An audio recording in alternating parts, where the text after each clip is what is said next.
నమ్మిన ఆమె ధన్యురాలు అనబడెను. Blessed is she who believed అని ఇంగ్లీష్లో రాయబడి ఉంది. అంటే if you want to be blessed, if you want to be prosperous, if you want to excel in your life, you have to believe the word of God.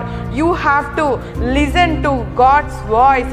దేవుడు నీతో ఏది మాట్లాడుతున్నాడో అదంతా కూడా నీవు నమ్మాలి. నీ పరిస్థితులను కాదు నువ్వు నమ్మాల్సింది, నీ స్థితిగతులను కాదు నువ్వు నమ్మాల్సింది.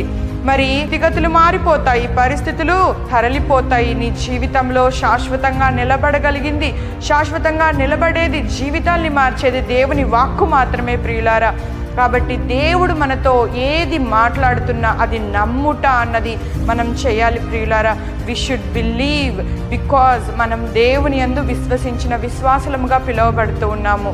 నమ్మిన ఆమె ధన్యురాలు అనబడిన వాక్యం సెలవిస్తుంది. ప్రభువు ఆమెకు తెలియజేయించిన మాటలు సిద్ధించును కనుక, మరి నీవు నమ్మితే వాక్కులో ఉన్న శక్తి నీ జీవితంలోనికి ప్రవహిస్తుంది. ఎవరు నమ్మితే వారి జీవితంలోనికి దేవుని వాక్యంలో ఉన్న శక్తి ప్రవహించి వారి జీవితంను మార్చివేస్తుంది ప్రియులారా. మరి మరియ జీవితము ఎంతో ఆశీర్వాదకరంగా మార్చబడింది, ఆమె నమ్మింది కనుక.